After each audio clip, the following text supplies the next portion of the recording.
What's up, everyone? Welcome to episode 2 of Preloaded, the podcast that is dedicated to previewing and talking about the biggest and most exciting upcoming video games that you should definitely have on your radar. My name is Josh Finderup, and I will be hosting alongside the other half of Preloaded, Mr. Jackson Van Over. Jackson, how are you doing this week? I'm doing great, Josh. I'm really excited to jump into another week of Preloaded. Yeah, same here. Last week went great. I want to thank all of our listeners and our viewers if you happened to watch the video version over on Jackson's YouTube channel. But for this week, we are going to be talking about the PS5. We got some brand new PS5 hardware details, so that's exciting. We're going to be talking about DC Fandom and the impending Batman and Suicide Squad reveals. And we're going to be having a broader general discussion about game reveals and whether or not companies reveal their games too soon, too early, and how that whole reveal process has changed this year especially. So you want to stay tuned for all of that. You can find Preloaded on Google Podcasts, Apple Podcasts, Spotify, and Stitcher, and we post every Monday. You can also find the video version on jayvee's YouTube channel if you'd prefer to watch. And again, all of that posts on Monday, so definitely check it out wherever you prefer to listen or watch. Now, you can also write into Preloaded at the email address preloadedpodcast@gmail.com. And so if you have questions for Jackson or I, or you just have some feedback about the podcast in general, please write in and let us know. And speaking of, we want to actually kick things off this week with a question of the week. We did get some mail, which was super exciting. I was kind of wondering how many people we would get listening on our first week. Well, we got some, and you did write in, so thank you very much. The first comes in, or the question rather, comes in from Luke C., and I will kick this over to you, Jackson. Luke asks, have any games ever made you cry? Well, Luke, yes, absolutely. A lot of games have made me cry. Mass Effect is one in particular that I remember having a significant impact on me. But the most recent game was actually Ghost of Tsushima, and I can't talk about the specific moment because it might be a spoiler. But games definitely tug at my heartstrings for sure. Yeah, I am in the same boat that games have made me cry. There's only a handful of them, though. The first time it ever happened was Final Fantasy X, and that was when I played it all the way back when it came out, so that was a long time ago. And then it went a long stretch without it happening again, but Journey made me tear up just because it was so beautiful. It wasn't at the end like some people might expect. It was just the beauty of that game really got to me as I was playing through it at a couple moments. And then more recently, a game inspired by Journey. I always worry that I'm mispronouncing this. I think it's Gree, but Grease right. or I never Gris. played that. Gris, I think. I don't know. I could be wrong. Well, if you like Journey, then you got to play Gree. It's an unbelievable game. There's one moment in particular, like I can't spoil it, but one moment just really was like a gut punch. And then more recently, Final Fantasy VII, the remake. And it was just because I was very nostalgic for that game. I still am. And when I saw the opening cinematic, that game just nailed it. And I was so happy that they got the tone and the look and the feel of the game right. And it brought me right back to when I was a kid and I played that for the first time. So yeah, nostalgia is a really good way to make me cry. Yeah, exactly. So thanks, Luke, for that question. Keep writing in, guys, with your questions. Again, we'll ask you one at the end of the show, but if you have anything you want to know from Jackson or I, please write in again, preloadedpodcast@gmail.com. So our first segment that we went over last week that we're now going to kick things off with this week is out this week. We're going to talk about the games that are coming out starting Monday when this game posts, or when this podcast posts, moving on through Friday of the week. And the first game on the list is actually a DLC that we wanted to include, Control. I believe it's the AWE expansion. And, you know, it's funny now that I'm going over this, I don't recall what the actual acronym is, but I have heard some people say that it's Alan Wake expansion because this DLC features in some way, in some fashion, Alan Wake. Right. So the trailer has Alan Wake in it. From playing Control, I believe it could be Alan Wake expansion, but it also might be a double meaning because AWEs in Control were altered world events. So it's some sort of creepy thing that's happening within the Control/larger Alan Wake Remedy universe that they've created. Yeah, it's funny that I didn't remember that because I love Control. I actually platinumed the game on my PlayStation and one of my favorite games last year. So if you're into Control, if you're into Control and you are, I don't play a lot of DLC, but if you are into DLC, this is bound to be, I think, pretty good. That game was fantastic. Next is Surgeon Simulator. Oh, and by the way, that comes out on August 27th. Next on the list, Surgeon Simulator 2 also comes out on August 27th. I must be honest, I have no intention of playing this, but these games do crack me up. They make for some awesome Let's Plays. They sure do. They make for great Let's Plays and streams. It's kind of like you're playing Operation, but in a video game. And I actually watched a trailer for this before we hopped on the podcast. There's a lot of like surgery room customization going on. So, hey, if that is your heart's desire, then you can do it in this game. Yep. That also, again, comes out on August 27th. And the next game and last game that comes out that same day is Tell Me Why, which I am actually looking forward to. So this is Don't Nod's next game that is coming out on the Xbox One and PC. I believe it's it's got to be a timed exclusive for Xbox and Game Pass.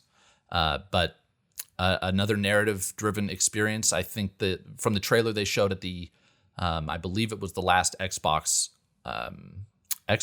stream or event, they showed a trailer for this, and I thought it looked great. Yeah, I am not a big fan of these narrative adventure types of games, actually, but I will say that I've never played Life is Strange. So if I play one of these, my mind might be changed. So I'm excited to hear what you think about it. Yeah, I'll definitely be checking it out. Next is Madden NFL 21. A huge release comes out on August 28th. This comes out on PlayStation 4, Xbox One, Stadia, and PC. I will not be playing this. I'm not a big sports game guy, but I do know that a ton of people play these games. Yes, every single year. They don't change much, but we know that it's going to sell a ton. Yep. And this is the first one that, eventually we'll see what these games look like on next-gen consoles as well. So usually sports games are kind of showcases for new hardware. So that'll be interesting when that comes out eventually, but we don't know, obviously, when that is. The next game on the list comes out again, as well, on August 28th, and that's Project Cars 3. This was interesting for me to see on this list. I didn't actually know this was coming out until I researched what was coming out. And, the developers of this game just came out with Fast and Furious Crossroads. Right. So hopefully that was a swing and a miss. Hopefully this is a bit better. You would think, because this is more of the simulation, Gran Turismo, that kind of style of racing game. So you would think that this has a little more polish to it. So we'll see. Yeah, and the previous Project Cars games have gotten really great reviews. Yes. So I do have higher expectations for this. I did read that it is a bit more arcadey than their past efforts, but it should nonetheless be pretty decent, especially compared to Fast and Furious. Moving on, the next game also comes out on August 28th, Wasteland 3. So this is a game... I'm not remembering the studio's name, but Microsoft did purchase the studio that makes this. So while this game is coming out on PlayStation 4, Xbox One, and PC, it's kind of being marketed as an Xbox One exclusive. It's a kind of a tactical role-playing experience. Yes, this is, I believe it's In Exile Entertainment, and this is made by people, like Wasteland is a long-running franchise. It's had a big gap in between games, but it's very post-apocalyptic, very Fallout even, if you're looking for that kind of, and when I mean Fallout, I mean before Bethesda, before Fallout 3, kind of a classic isometric RPG experience. I'm definitely going to be checking out this game. I'm excited to play. Awesome. Yeah, I'll be interested to hear how it goes for you. All right, so that is what is out this week. Let's now take a look at the review roundup for the games that came out the previous week, last week. So right at the top, we have Mortal Shell came out, and I will be talking about this later. I've picked this up. I've been playing it on my PlayStation 4, and it has a 76% top critic rating on OpenCritic and a 59% recommend, which I'm kind of surprised by that 59%. I have not been able to play this game yet, so I'm excited to hear your experiences. I really want to play it, and I'm also kind of surprised by this. I think I watched some reviews, so I don't want to dwell on this too much, but people are saying it's trying to be too much like Dark Souls, and therefore it's hurt by it. So it's interesting. I'm still going to play it, though.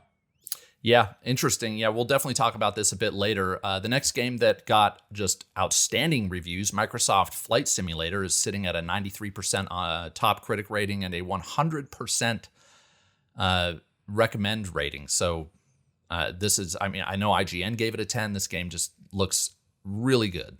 It almost seems like a groundbreaking piece of tech that is just so out there and so impressive that everyone is blown away by it. But it's not like in the form of hardware. It's a game, which you don't get all that often. So I really want to play this. I've tried to download it and had issues. I feel like a boomer over here with my computer, but I need to check it out for myself because it looks great. Yeah, I'm going to be interested to play it when it comes out. I'll probably wait to play this on my Series X. It is lined up for Xbox Game Pass. You can currently get it on Game Pass for PC. So I'll be checking it out. It looks fantastic. The next game that is sitting at an 81% top critic and a 81% recommended rating is EA Sports UFC 4. This is a bit late. This game actually came out the prior week, but we finally got some review scores for it. I don't have any interest in these games. Again, sports games, not my jam. Neither for me. And the next game was a big surprise. This is a game, an indie title that came out, I believe, on Switch and other platforms, but Spiritfarer got a 88% top critic rating and 92% recommend. This is a management sim where you manage, I think, a boat that you build and acts as kind of your base, and you're going through the afterlife and seeing off friends that have died, and they are off to whatever's next. And so that probably makes no sense to anybody listening, but it is it's getting great reviews. So there's that. It seems like one of those indie gems that you just have to make time to play. But speaking of games that make you cry, I'm sure this is one of those if you play it. Yeah. I did see it at PAX, and it looked great. The art style is nice, so definitely check out Spiritfarer if you're into more management sims, kind of like Stardew Valley or even Animal Crossing, that type of gameplay. Next on the list is Battletoads. I know this was highly anticipated by a lot of people who remember the old games, but it did not review all that great. It does have a 70% top critic rating, which isn't bad, but 55% of people or 55% of reviewers recommend it. I don't have plans to play Battletoads, like I said last week, but I watched a review of someone who really actually liked the game and said it was kind of a faithful reimagining for 2020. It didn't try to change too much. It's something that's going to satisfy fans. So I'm thinking that's exactly the kind of game it is, which is totally fine with me.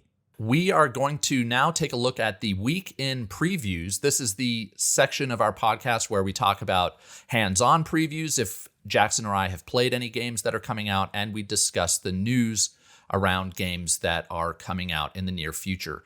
We're going to kick things off with my impressions of the Tony Hawk Pro Skater 1+2 demo that recently came out. I don't want to spend a ton of time on this because I don't know how many people are looking forward to Tony Hawk. However, it is one of my most anticipated games of the year. Jackson, I don't know if you ever played Tony Hawk back in the day, or if this franchise holds a special place in your heart like it does for me. But go ahead. It does, yes. But some of the kind of the later games, I would say. So I think like Tony Hawk Project 7, when they like rebranded and changed the names up, those were the games that I played and that I really enjoyed. But like the very old classic ones with like the warehouse level, it's not as nostalgic for me as I assume it is for you. Yeah, so I played specifically Tony Hawk's Pro Skater 2 when I was in college. And man, I lived in the dorms at the time, and me and my friends would just try and outdo each other's scores over and over again. And that's a big part of what this game is. Just to give people a rundown, if you're not familiar, Tony Hawk, it's a skateboarding game, and it gives you many levels to explore in each game. And it is kind of a combination of trying to top your high score with stringing together really long and elaborate combos. And it also combines that with a bit of exploration. So each level has a lot of secrets, a lot of objectives to complete. So each level is kind of its own little collectathon, which really spoke to me as a gamer. That's my style through and through.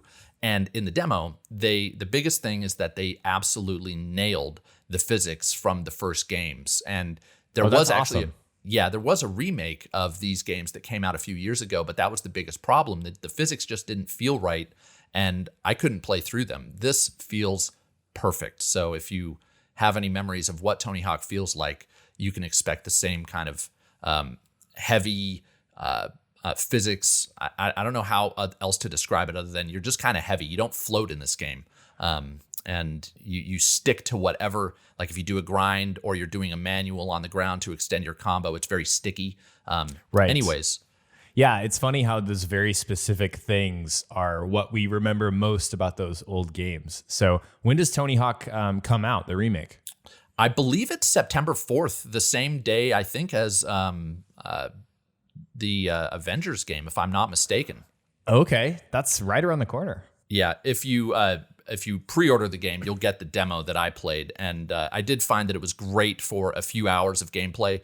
All it does is gives you 2 minutes to just run through and rack up as high a score as you can. It doesn't have any of the additional objectives, like you have to, in the previous one, you have to hunt down the letters SKAT to spell skate, or you have to jump over certain gaps, all that stuff. It didn't have any of that. It's just a 2-minute demo where you try to rack up a high score. But anyways, I don't want to kill too much time here if I haven't already. This looks fantastic. I fully expect that this game is going to recreate the experience of the first two games. It's also developed by Vicarious Visions, who did the Crash Bandicoot remakes. So we have no reason to think that this game won't be great. Yeah, it looks like it's in good hands with that dev. Yep. Moving on, our first news story of the week, a big one that dropped early on. Marvel's Avengers had 15 unannounced characters reportedly found in a data mine. This was, man, it's these news stories. It's always interesting. I want to dig in and see who are these characters, but at the same time, I was so bummed for the dev team that this leak happened. Did you get wind of this, Jackson? Yeah, so I think this may be a good leak, actually. It'll work in their favor because at least some of the older fans, and when I say older, I don't mean much older, but like Marvel Ultimate Alliance, that series, if you like that series, I think a leak like this is going to make you more excited for Avengers because of the sheer list of characters that are on here.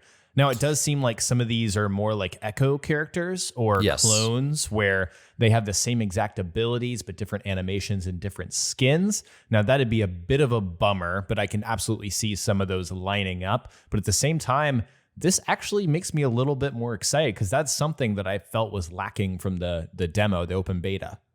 That's awesome. Yeah, I mean, just to give everyone an idea, I will run down the list really quickly. So it's Ant-Man, the Wasp, Vision, Black Panther, Doctor Strange, Falcon, Marvel, Mockingbird, Quake, Winter Soldier, Scarlet Witch, Captain Marvel, Kate Bishop, She-Hulk, and War Machine. Now, I'm not familiar with all these. I do like comics and I am a fan, but some of these are not familiar to me. But those Echo characters that you were referring to, like She-Hulk and War Machine, for example, She-Hulk's probably going to have similar abilities to Hulk. War Machine's probably going to have similar abilities to Iron Man. Absolutely. I think that's something that we should probably expect. If now they may just blow us away and give us so much variety that it'll blow our mind in terms of play styles, and that would be a pleasant surprise, but I wouldn't get my hopes up on that. Right. And one other thing to note here, when I first heard this, I was like, well, how do we know that these are playable characters and not necessarily just characters in the broader story? Right. There were, so they found that each of these characters had challenge cards attached to them, and those are basically, like here's an article from IGN.com that says challenge cards are essentially in-game battle passes for each hero in Marvel's Avengers that scale as you rank up. And I saw this for Miss Marvel when I was playing the beta. It's all these unlockables that you can get for that character. So if they each have a challenge card, these are almost certainly playable characters. Right. And I think if they parse these out at a very smart pace in terms of releasing a new character like every 2 weeks or every month. I know that's kind of a tall order, but if that's what they have set up, some kind of outline like that, then I think a lot of people will be very happy. Yeah, me too.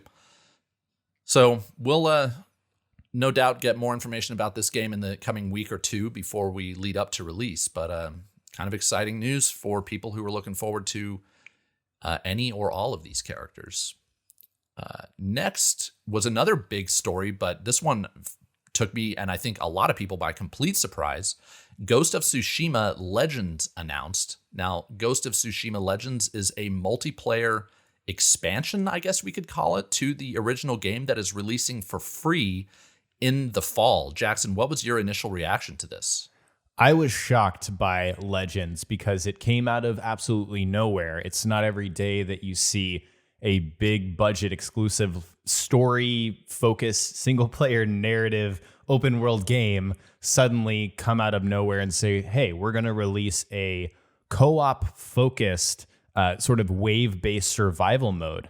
And so Legends really took me by surprise. And the fact that it's revolving around different character classes. You have the samurai, the hunter, the ronin, and the assassin, each with their own unique advantages and abilities.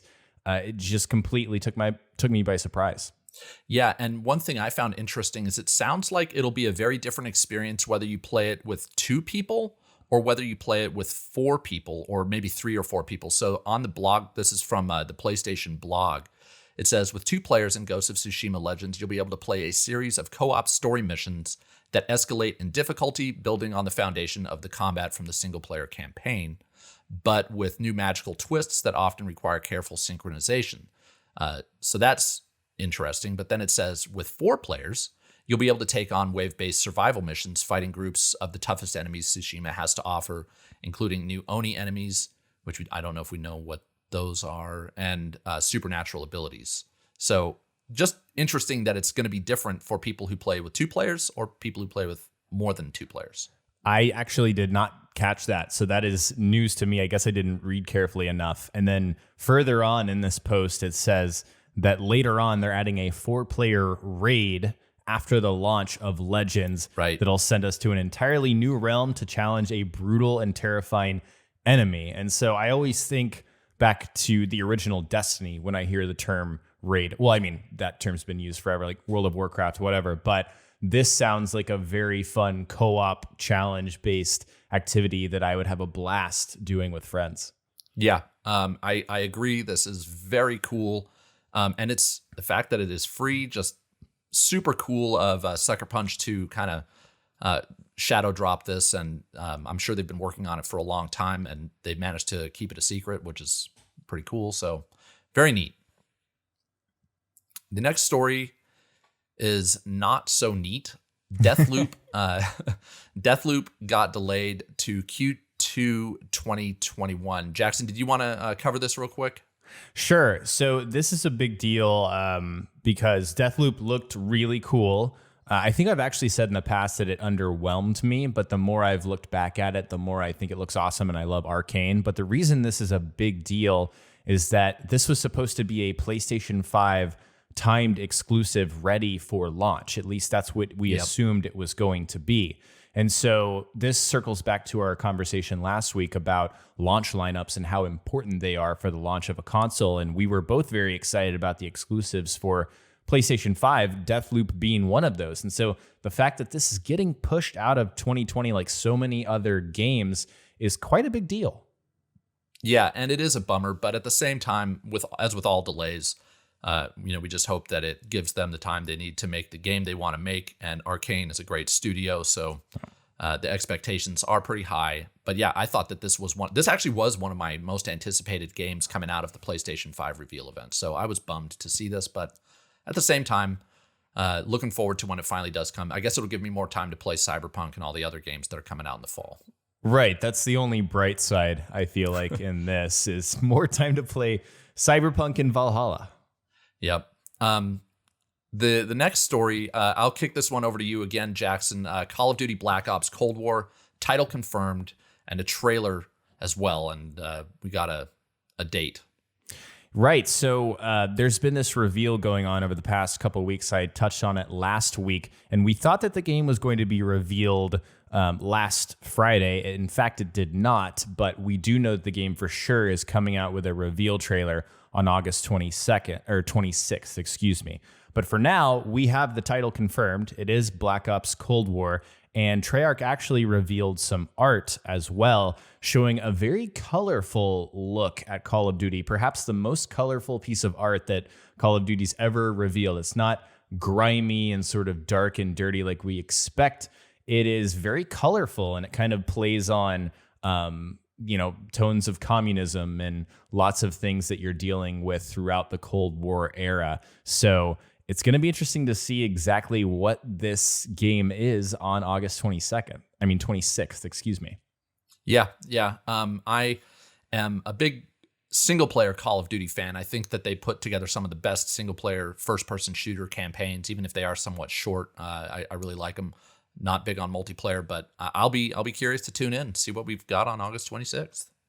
Yeah, and it really plays on some themes that they first established in Black Ops. It's very conspiracy-driven, judging from the trailer, the little reveal trailer for the title of this game. So, yeah, I'm interested too. Yeah, and to that point, the Cold War is associated with actually the lack of actual warfare, which is interesting. I wonder if they're going to lean into any of like the espionage, the kind of covert ops sort of things that you might get with that. I know there was the Vietnam War, and if this game takes place in Vietnam, obviously you've got plenty of explosions and gunfighting and all that. But it's going to be interesting to see where they go with this Cold War direction.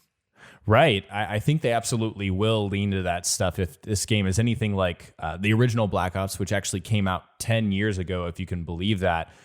It will lean into that stuff. There are a lot of themes of that in that campaign. Awesome. So next is kind of an older story. This actually came out the prior week, or it started leaking, I guess. WB Montreal's Gotham Knights and Rocksteady's Suicide Squad reveal. It is official. These games are real, and we are going to get a lot more news about them this Saturday during DC Fandom, and they are just promoting the heck out of this event. These I expect to be, I don't know how deep we're going to get with these games, but Suicide Squad, we know that is, the title has been revealed, Kill the Justice League, that's the subtitle, and we got that tweet with Superman with the purple eyes indicating that he's kind of been possessed, and he has the bullseye on the back of his head, implying that you're going to take on the entire Suicide Squad to go after Superman, and as the title implies, the entire Justice League. So that's pretty interesting. Did you have, before we get on to Warner Brothers game, did you have any reaction to this, Jackson, the Suicide Squad reveal? Just that I'm excited to finally see what Rocksteady has been working on, because everyone, or not everyone, but most people love the Batman Arkham series. Arkham Knight was a little disappointing, but it's so exciting to see that Rocksteady has another game for us to play very soon, hopefully. Yeah. And I think the big question here is it going to be a live service game or not? Obviously, Rocksteady is known for their single-player experiences, but taking on multiple characters in the Suicide Squad definitely hints towards maybe something that is multiplayer. So we'll see. The next game that is going to be revealed officially, at least shown officially, I guess it's already been revealed, is Warner Brothers Montreal's game, which is titled Gotham Knights. And funny enough, we were talking about this before the show, Jackson. This is probably the game that's going to be more Rocksteady than Rocksteady's game. This is people are assuming that this is going to be a single-player, narrative-focused experience. If all of the assumptions are true, then yes, Gotham Knights does seem... A lot of the reveals have been hinting towards the Court of Owls, which I don't know if you are big into, like, you know, DC Comics and stuff. I'm not personally, but from what I've looked into, this is an interesting backdrop for a Batman game. And it does seem to point towards the fact that it's more of a single player experience. So I'm very interested to see what they're going to reveal. Yeah, so I did read the Court of Owls comics where they introduced, I believe it was the series where they introduced the Court of Owls I'm not an expert, so I'm not going to claim to know too much, but from my memory, they are a very formidable adversary for Batman. So I'm really excited. I do think it could make for a great story. The only downside, I think, to a Court of Owls game is that it doesn't feature, at least that we know of yet, any really familiar faces. Like, we don't know if the Joker will be in this, or Bane, or any of these villains, Poison Ivy, that we've kind of come to know and love. But the Court of Owls, definitely a scary kind of sect or group of I don't know what you would call them, people and villains. So interesting stuff. The next story, not as exciting. This is definitely a bummer. Just all around. Ubisoft fires Ashraf Ismail after a scandal. Ashraf was the creative director on Assassin's Creed Valhalla, and while this news isn't typically stuff we would cover in too much detail, this does affect, obviously, Assassin's Creed Valhalla, one of the biggest games of the fall. I don't know if you have any idea. I know you did a lot of coverage on Assassin's Creed Valhalla. Jackson, I don't know if you have any kind of insight into how this might affect the rest of the development as this game approaches its launch. Sure. I think that Valhalla has been in a polishing phase for a while now. So from a technical perspective, I don't think it will affect much. But definitely from a PR perspective, this has an impact on Valhalla. Just the allegations surrounding Ashraf are very troubling, and it's part of a pattern that we've seen with Ubisoft as a whole. So I think this will kind of hurt the perception around Ubisoft in general and around Valhalla, unfortunately. Just a bummer all around. And another story following this up that is in a similar vein, but not with no scandal surrounding it. But the narrative lead and creative director of Bloodlines 2 have been fired. Jackson, do you want to take this one? Yeah, so this is a kind of a mysterious story at this point. Brian Matsuda, I believe is his name, was the narrative lead and was actually on the first game, Vampires the Masquerade Bloodlines, like a really long name for a game. Sorry, the Masquerade Bloodlines. So this was the guy that led credibility to Bloodlines 2. And the fact that he was just mysteriously let go from this project doesn't bode well for it. And this is a game we've seen in bits and pieces. There's even some long deep dive impressions and playthroughs that we've seen so far. It's an RPG. It's obviously vampire focused, but the fact that you lose someone who's so essential to a project like that is not great for this game. No, yeah, it's not good. Unlike Assassin's Creed, which is coming out almost next, just a couple months. We don't know exactly when this game's coming out. It was delayed. It just two figures, leaving this game that have been so involved from the beginning doesn't bode well. Yeah, I like you was looking forward, and I still am looking forward to this game. I think the gameplay actually looks pretty great. So we'll see what it looks like the next time they show it. Hopefully, we get to see some of this game at Gamescom, which is actually our next story, kind of a story. Gamescom is coming up August 27th, so that's pretty darn soon. So Jackson and I just wanted to kind of discuss what we think we might see at Gamescom, particularly on opening night. I think that's when we might get some big news. Did you have anything that you are expecting to see at Gamescom when they kick off? I wouldn't say expecting. I actually would like to see some more Cyberpunk. It's kind of funny. We just saw Cyberpunk. Night City Wire was not that long ago. But I feel like CD Projekt Red typically shows off, and they like to show off unique things at Gamescom. So I would like to see another facet of Cyberpunk that hasn't been shown yet. I think that they will come out and show something for Cyberpunk. Yeah, I would be surprised if we didn't see anything from CD Projekt Red.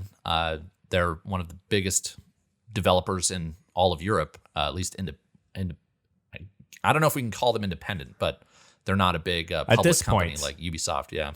Right. My prediction here is that on opening night, we get some hard Xbox information about either a release date, maybe even a price.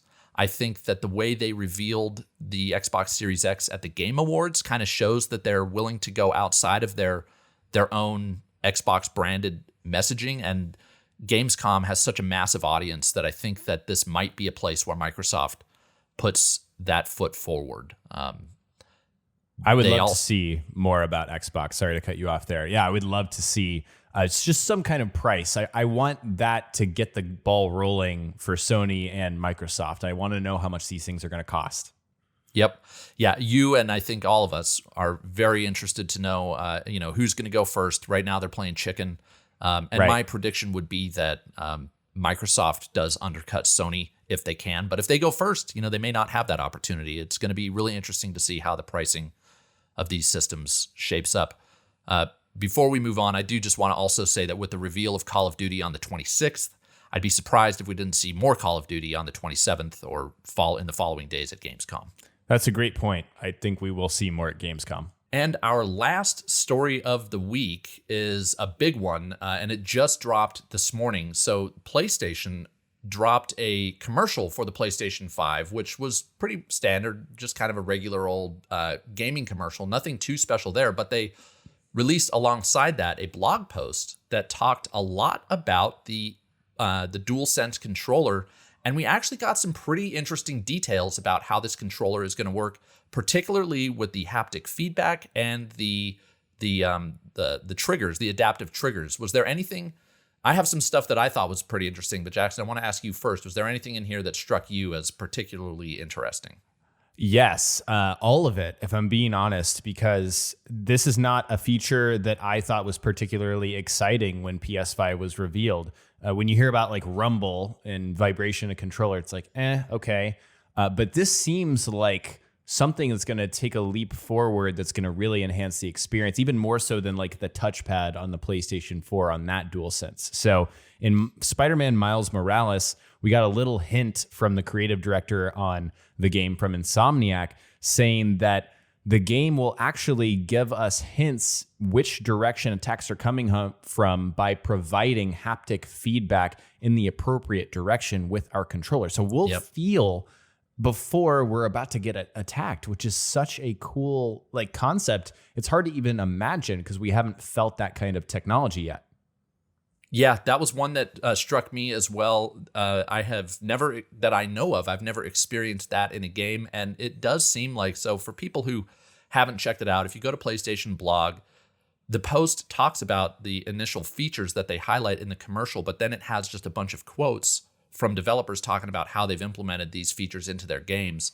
And Spider-Man was a big one. Another one was from Deathloop that this struck me as interesting, where if... So I'll just read this quote from, hopefully I pronounced this correctly, Dinga Bakaba, the game director on Deathloop. And he says, "One I like is blocking the triggers when your weapon jams to give the player an immediate feedback even before the animation plays out, which prompts the player in a physical way that they have to unjam their gun." So we've heard so many times that these adaptive triggers are going to be used to simulate the feel of a bow.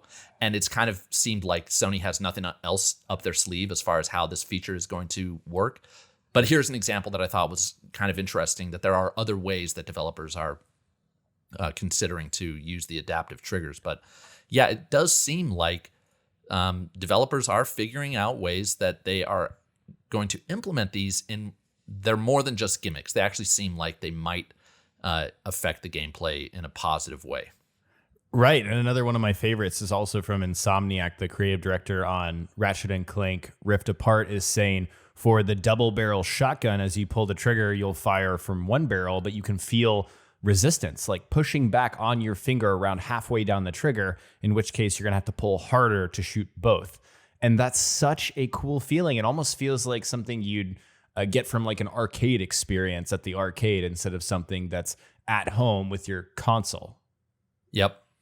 Yeah. I mean, really cool stuff. I'm very excited to obviously get my hands on the DualSense, but like you, I wasn't terribly excited about the controller features, but they've managed to increase my hype level around the controller with this information. So really happy to see that this seems to be being used by developers in ways that, again, aren't just gimmicky and kind of lame, like we see sometimes when the Vita came out. They that what was it, Uncharted game Golden Abyss had some really gimmicky features that no one ever used again, and these seem a bit more core to the gameplay experience. Right, and I don't mean to pull some shots at Sony here, but the gamepad, to me, the touchpad is very gimmicky. It's still being used, but it never really made a difference in any game that I played on PlayStation 4. However, what they're sharing with PlayStation 5, it seems like that's going to change with these features. Yeah, hopefully it'll be interesting to see, if the touchpad does get any love in ways that gamers are happy about. That'll be very interesting to see. So that is our news of the week, but we do have one last thing that we want to briefly mention, a bit of a preview for next week. Jackson, did you want to take it away? Yes. So I actually got some preview code from the publisher 2K for Mafia Definitive Edition, and I'm going to be playing it over the next week. Unfortunately, I can't share any details, but I just want to give you guys a small heads up that I will share some brief thoughts in this section of the show next week, because the embargo lifts for everything that I'm playing in the game on August 26th. So all I can say is I hope you guys are looking forward to it. Awesome. Yeah, it'll be very exciting. I'm really looking forward to this. I have seen what they have shown of Mafia, the definitive edition, and from the looks of it, this is a complete from the ground up remake, which is always exciting to see developers go back and really rebuild games that people love from back in the day. So we'll look forward to that. All right, now it is time for the discussion around our featured topic of the week. This week, we're going to be talking game reveals and how developers and publishers reveal their games. We've got a big event coming up this weekend with DC Fandom, and at that event, we're going to see the official reveal of the Gotham Knights game being developed by WB Montreal. And that's significant because this game has had one of the longest and most drawn out drip feeds of just teeny tiny bits of information, if you could even call it that. And so some people might really enjoy getting teased like this, and some people might think that this is just too much. Just show us the game already. And we're very interested to have a discussion around this. Jackson, how do you feel in general about how games are revealed? Do you think that the gaming industry kind of kicks the whole marketing campaign for games off too early? I do. I think there's definitely a good way to do a reveal and a bad way to do one. I think we can generally draw some lines, like how early is it? How early is too early to show off your game? Is your game even ready to show off? Is it appropriate to just show a completely CG trailer that shows no gameplay, that isn't actually representative of the experience that's going to come out in a couple of years?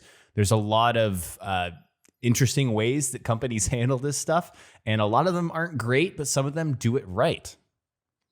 Yeah, I agree. I think that we've seen kind of two ends of the spectrum, one with this Batman game, and then, take Fallout 4, for example, where Bethesda, of course, everybody knew that they were working on Fallout 4, but they didn't show it until the E3 prior to the fall that they actually released the game. So we didn't get an official look at Fallout until only months prior to its release.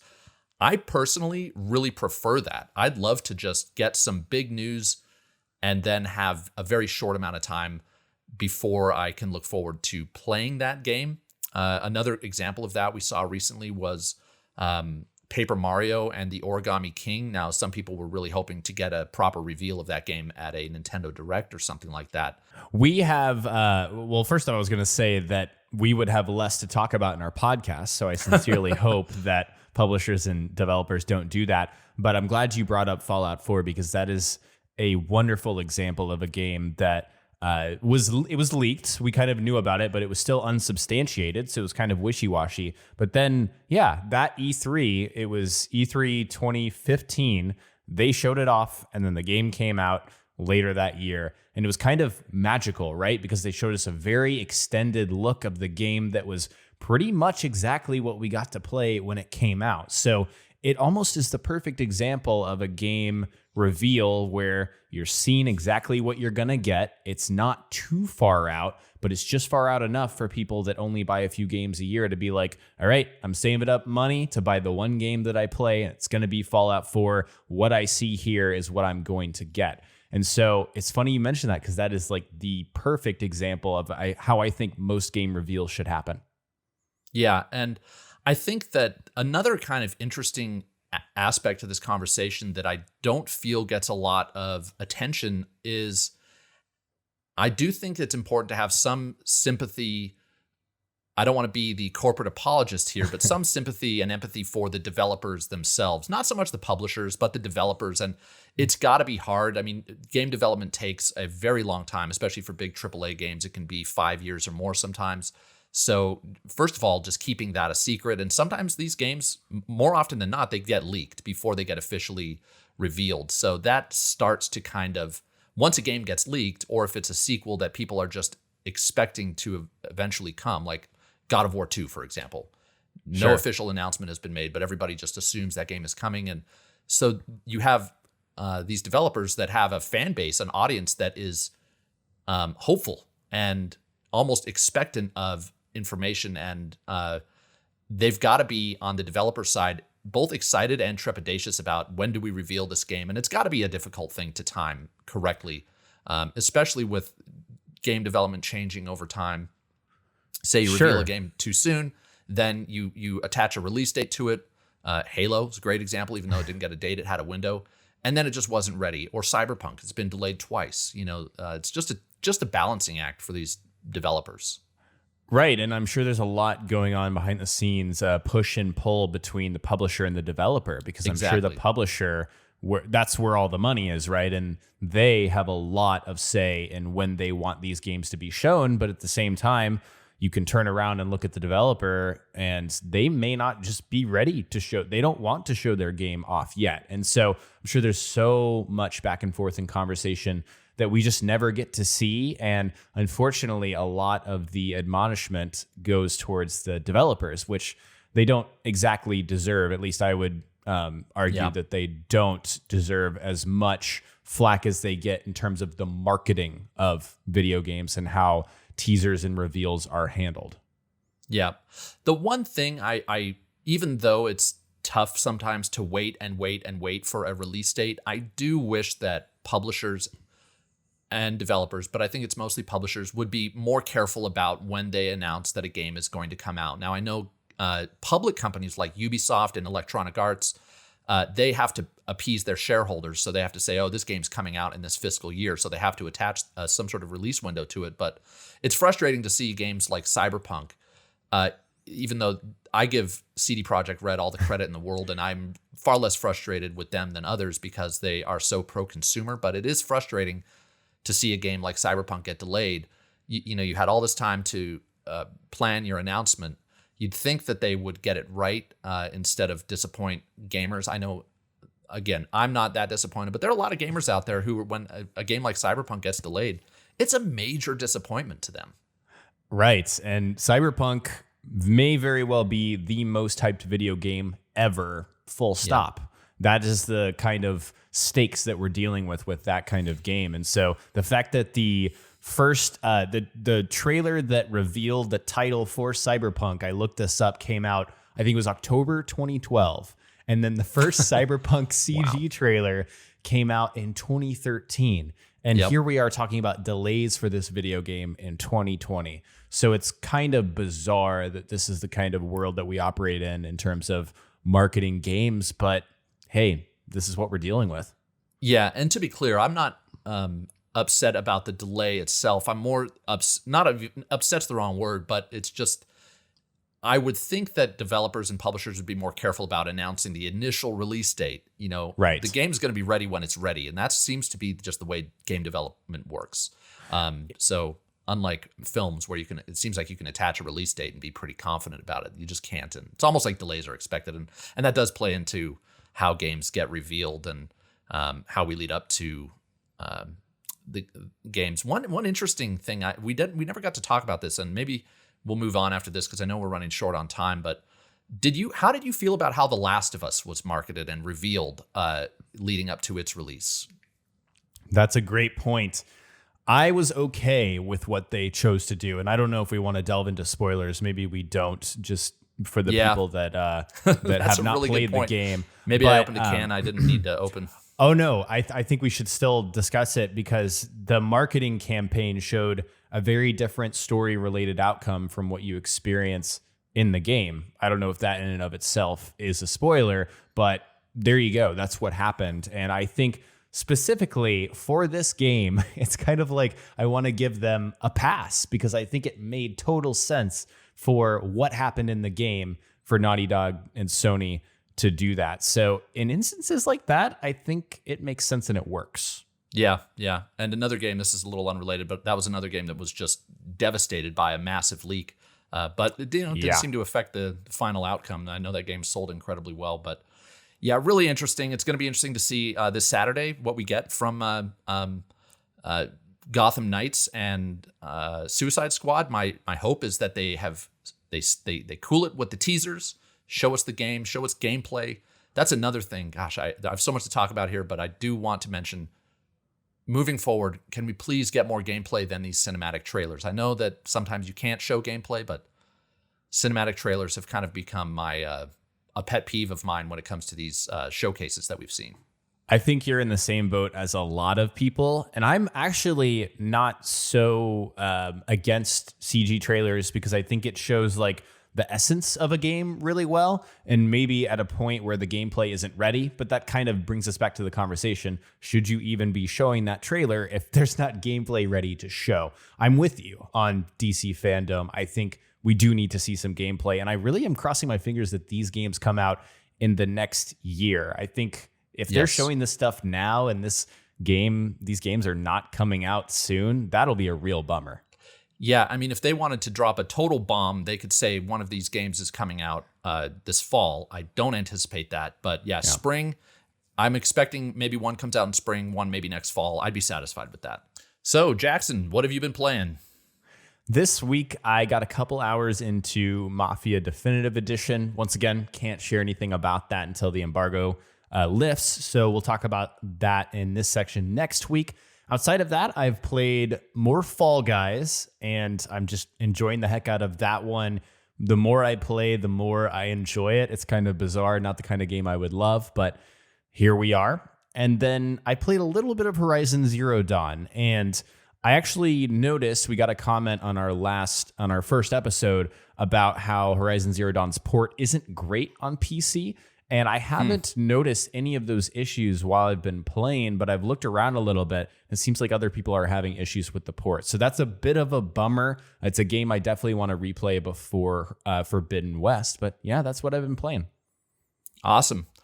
As for me, I have played a ton this week. I am still working my way through Ghost of Tsushima. It is still, for some reason, not scratching that itch. I just think I might have gotten my fill of open world games, but I definitely want to finish it because I just feel like that's a game I should have under my belt when it comes to the Game of the Year discussion.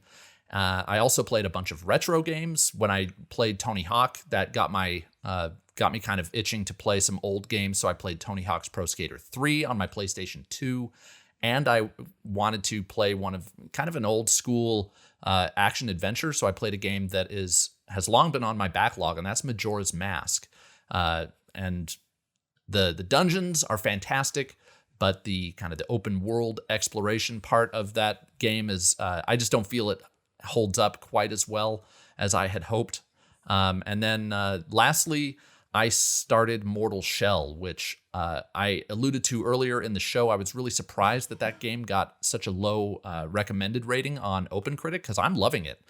It definitely is. I think you had mentioned, Jackson, that people were saying it was almost too much like Dark Souls, and yes, it is very much like Dark Souls. And but I actually wasn't a huge fan of Dark Souls. I love Sekiro and Bloodborne, but Dark Souls was a little too slow and lumbering. And I feel like Mortal Shell, you have a bit more control over your character and you can dodge faster. The dodges actually work. So it's a bit more my speed. I'm really loving it. I would highly recommend anybody out there who is into Soulsborne games and looking for that type of challenge right now.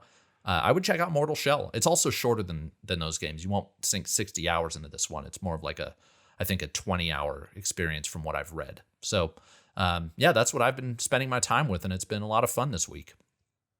The last section of our podcast that we want to end with, we didn't get to do this last week because we didn't have any reader mail to speak of, but we actually got some reader mail. And last week we pitched the question to our listeners, are you getting an Xbox or a PS5 and why? And the responses we got were great. We got two that we want to highlight here. One comes from Kyra. I really hope I'm saying that. It's either Kyra or Kyra. And Kyra wrote, I am definitely getting a PS5 first because of the exclusives. But the reason I got an Xbox One S, was Game Pass. Games are really expensive in my country, and Game Pass is a big thing for me. So I might get a Series X at some point. I just thought that was really interesting. I think a lot of people are getting a PS5 first for the exclusives similarly, but Game Pass is something that Xbox, only Xbox has, and that's a big thing for people who might be on a budget or might live in a country where games are more expensive. Next, we got a letter from Casey, and Casey said, I will definitely be getting the Series X before I get a PS5. I would much rather play games on the Xbox ecosystem since 90% of games are multi-platform.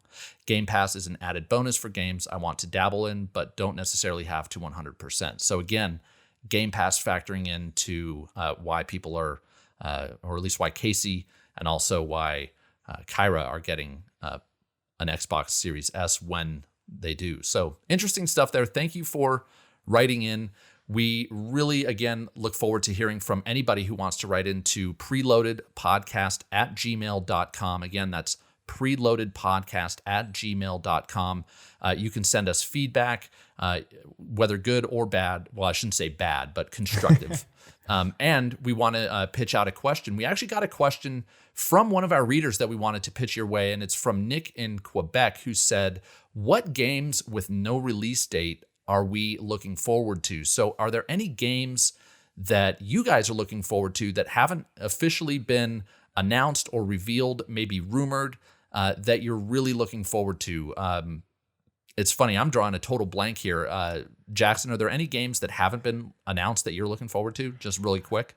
Yeah, the heavily rumored one is the Mass Effect Trilogy remaster. That one has still not been dated. It's been heavily rumored, but if that thing is coming out in October, you bet I will be playing it.